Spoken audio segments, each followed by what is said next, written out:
Hey, Jacket fans. Welcome to Boom and Gloom, a podcast for us long-suffering Blue Jackets fans. I'm Anthony, also known as Whaler Jacket on most social media platforms, and I am Ohio's longest-suffering Blue Jackets fan. I'm not going to explain that here, but feel free to go back and check out episode 1 if you're curious why I consider myself to be Ohio's longest-suffering Blue Jackets fan. One quick note, when I decided to start this podcast, I had to find some royalty-free music for the opening. And the one that you hear, the one that I decided on, is it's called No Chance. I just find that quite fitting for a podcast about the Blue Jackets.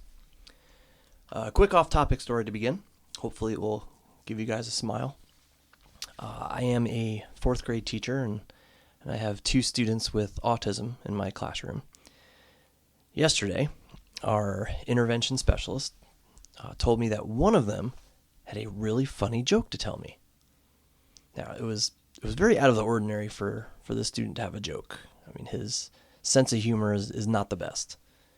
He doesn't really understand sarcasm, and usually he doesn't even understand the humor that I frequently use in my daily instruction.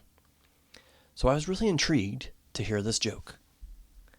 I figured it was going to be this horribly corny dad joke that I hear every day amongst the 9 and 10-year-olds in my class. Well, the intervention specialist asked him to tell me this joke. Okay, and so the student gets up from his desk, walks over to me, and just says, point blank, "Your mom." And then just walks away. I about lost it. It had been a long time since I had laughed that hard in my classroom. But this just got me. I was in tears. Thankfully, the other students were working and didn't really notice me busting up laughing. But man, it was just his delivery. He just walked right up to me and said, "Your mom." Oh, so funny. All right. Anyway, let's get into the boom and gloom. Mostly gloom, of course, of our beloved Columbus Blue Jackets.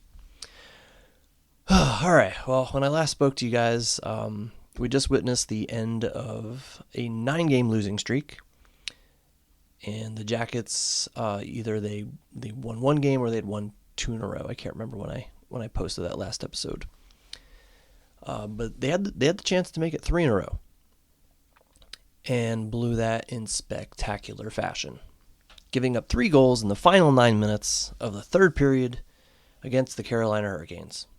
That was a kick to the groin. Now, they won the next game against Boston. Boston. The Boston Bruins. The league leading. I hate them so much. Boston Bruins. Could not believe it. It was a solid all-around effort, and it should have been, or could have been, a 4-game winning streak if it wasn't for that Carolina game. But I was feeling pretty good, and feeling pretty good about how things were going.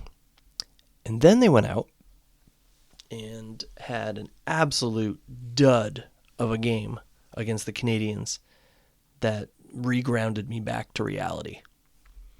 Now, we won against Ottawa. That was last night. I'm recording this on a Saturday. So they won against Ottawa last night, and I thought we played a solid game. Came back from 2 goals down. So I thought the team, for the most part, played well. When the season started, I knew this would be a season of ups and downs. But I don't know. I just was not prepared for that 9-game losing streak, falling apart, and then falling apart again, basically, after beating the best team in the league. Not quote unquote best team in the league. I hate the Bruins, by the way. Did I say that already? I hate them. I learned that from the old Adams Division days. They were rivals of the Whalers. Anyway, I was certainly not prepared. I don't think any of us was prepared for this horrendous season.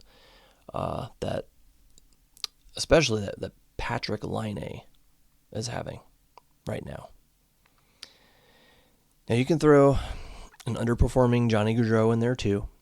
but I want to focus on Laine right now. That is actually what I want my first segment to be about here today. I want the Blue Jackets to trade Patrick Laine. So this may ruffle some feathers, I know.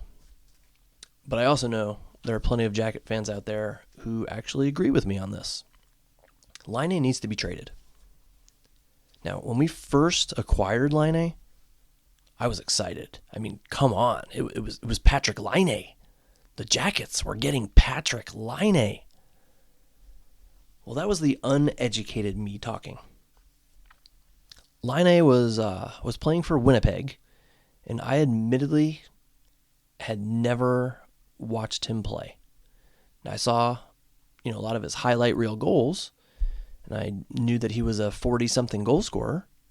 And then couple that with the fact that we were getting rid of a cancer known as Pierre-Luc Dubois, and I was pumped. I was really pumped.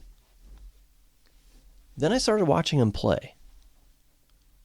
I started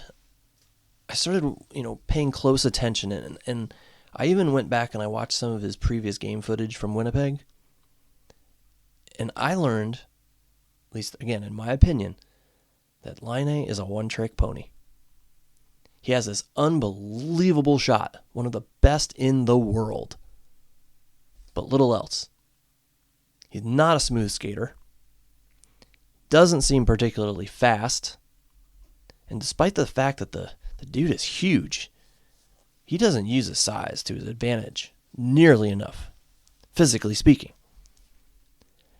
The more I watched him on the Jackets, the more I found myself disliking him as a player. But, he was a Jacket, and I love the Jackets. So, at the time, I was happy to give him the benefit of the doubt.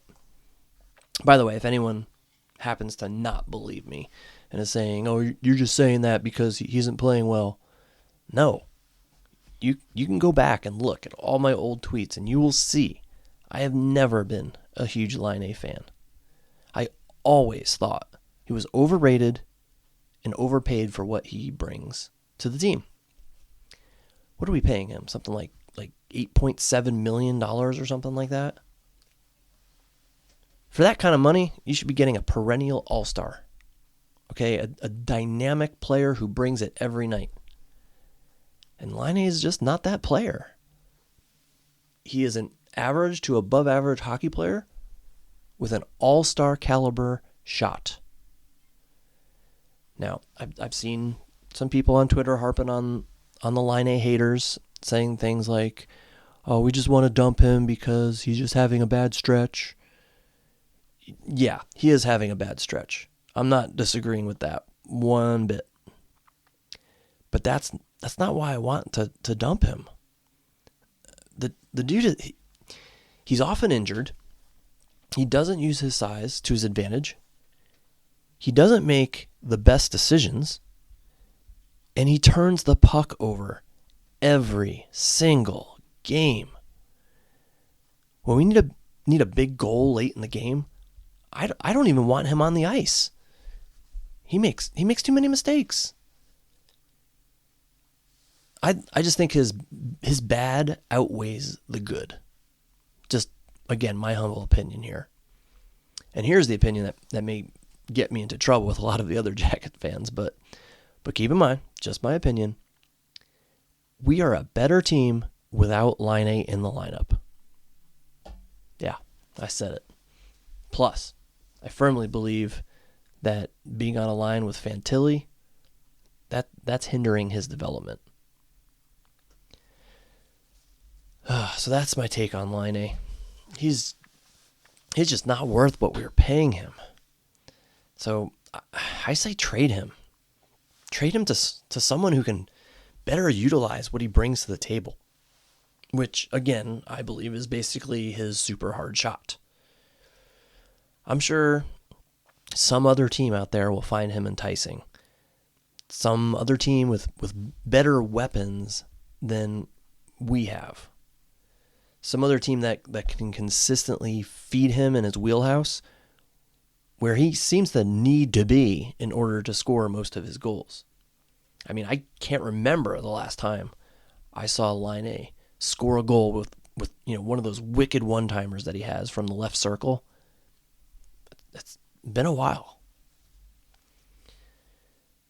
Maybe he should be on a team that can get him the pucks where he needs to be at that left circle. I don't know. So my final thought is this.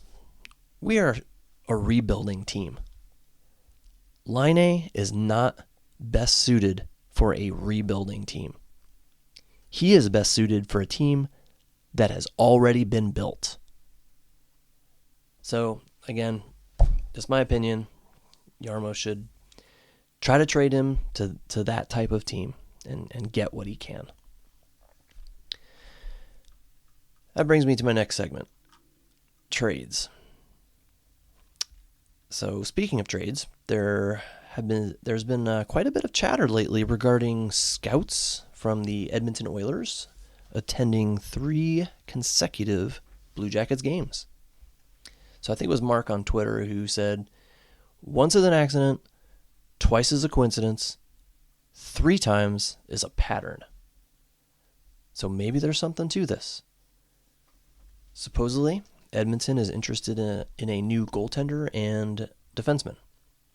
Now, if that's the case, then they were able to see Merzlikins twice and Martin once for goaltenders.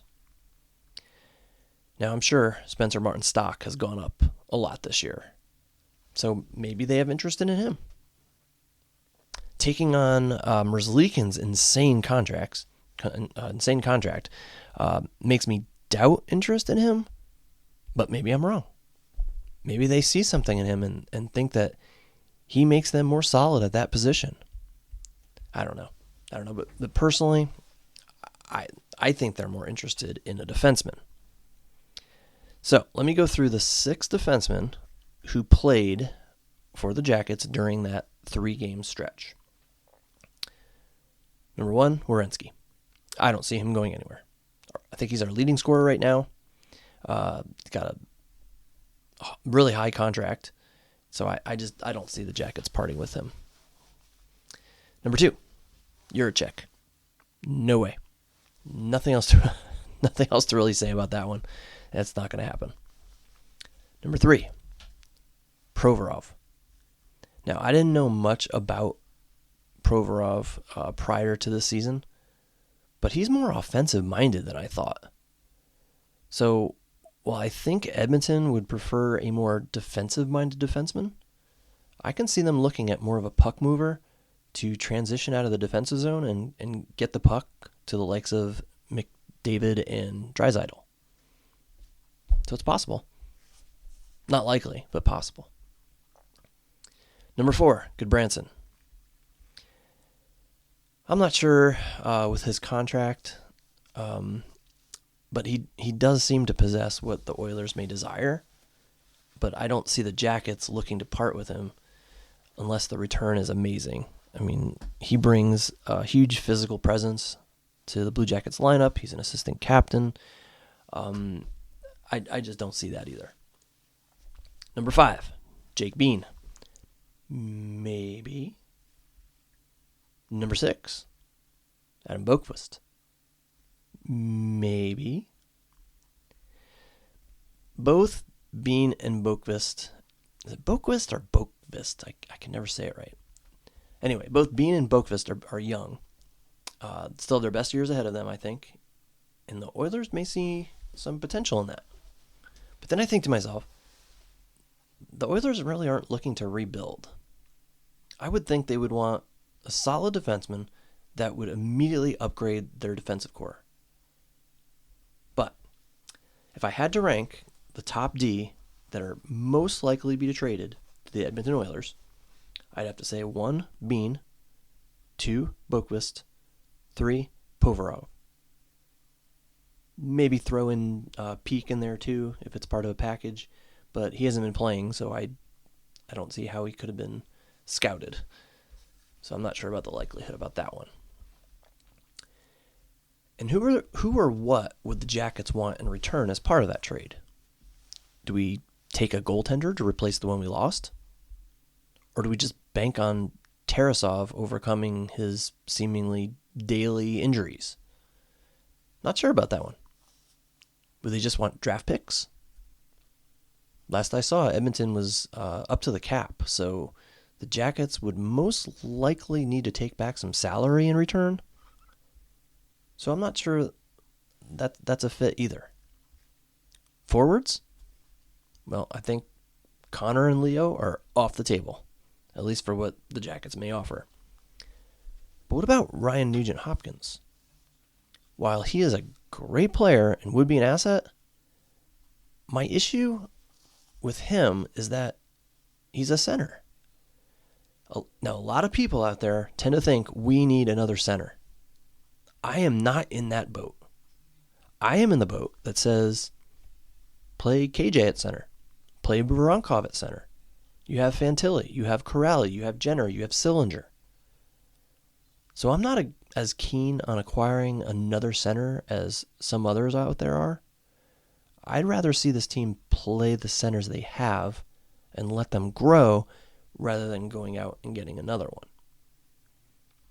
Kent Johnson. Just kind of a little side note here, but Kent Johnson tears it up at center in the AHL. Drafted him to be a center. What do we do? What does Vincent do? He puts him back at wing. My point is, at this juncture, let's not jump the gun and trade for a center unless the deal is too good to pass up. We're not winning a Stanley Cup this year, so might as well try to develop what we have. But maybe the Jackets are not thinking the same way, and maybe they'll make a play for RNH. And here's one other scenario, kind of going back to what I said earlier. What if the Oilers are after Laine? Are they intrigued at the possibility of him playing with world-class caliber players like McDavid and Draisaitl? I think Laine could flourish with better players around him. The Oilers may also recognize that. But would the Oilers be able to trade for Laine with his limited no-trade clause?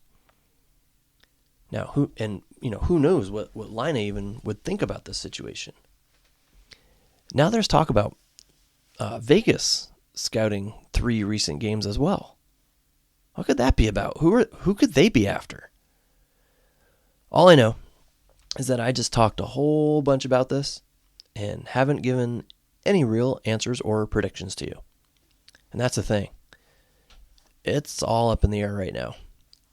It's too hard, at least for me, to predict where this is going. My only prediction is whatever happens, it is going to be much more underwhelming than we think. That's my bold prediction for you. All right, moving on. Final segment here. How can I say this? I am tired of fans that seemingly know more than the Blue Jackets front office. My brother and I have this joke. When something doesn't pan out in life, for example, Disney's movies are no longer making the money they used to. A lot of people say that, they're, at least the movie side of Disney is falling apart. Well, my brother and I say, well, they didn't run it by us first. We joke that if movie makers, or in this case, a pro sports team, would run decisions by us first, they wouldn't experience the problems they fall into. We joke about it, but I see it in the Blue Jackets world all the time. And I'm not saying just me, but Blue Jackets fans in general. It just often feels like we know more than the Blue Jackets front office. It's very frustrating and confusing. Some examples, all right? I said Brad Larson was a bad idea from the start. The front office made him head coach, and he was out after 2 seasons.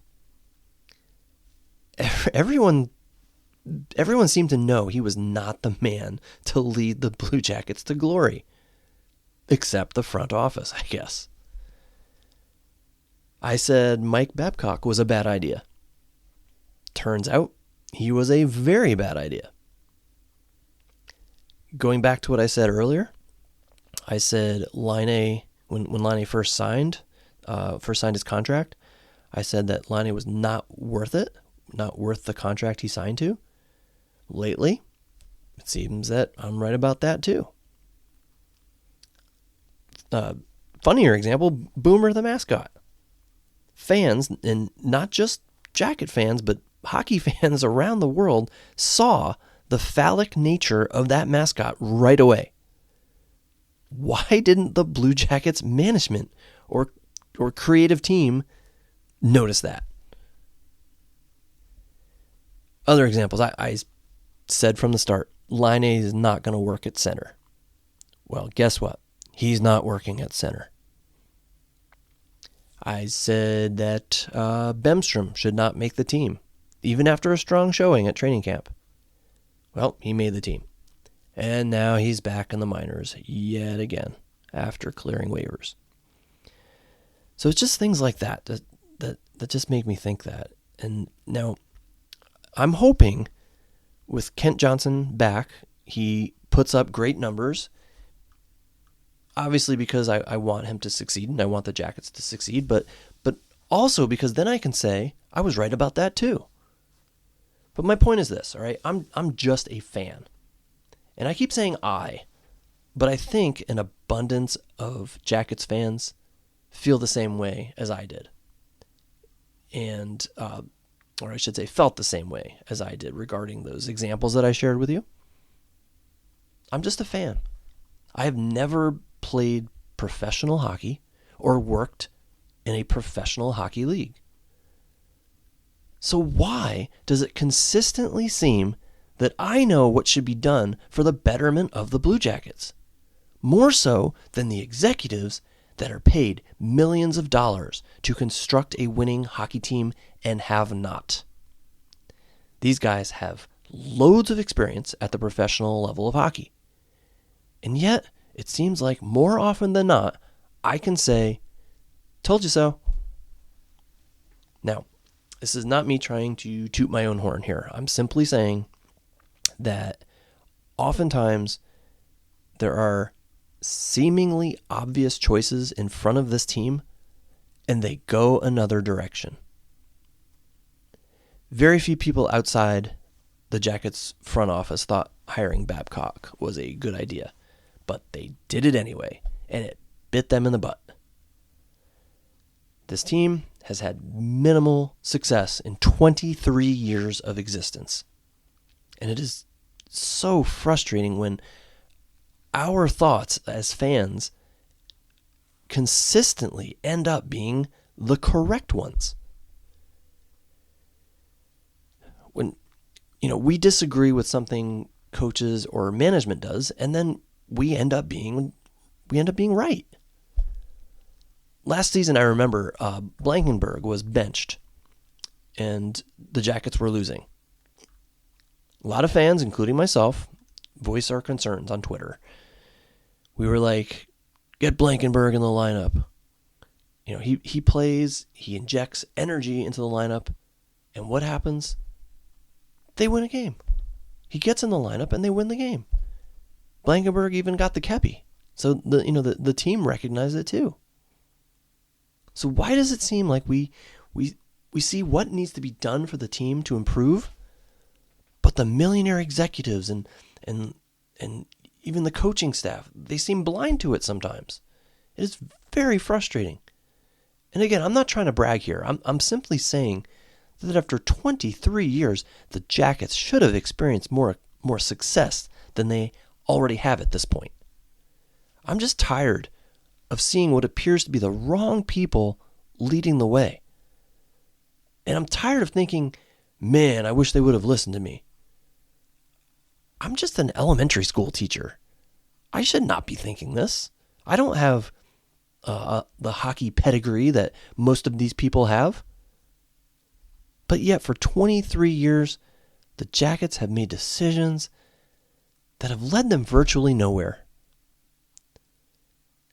So I'd like to reiterate what I said in the last episode of this podcast.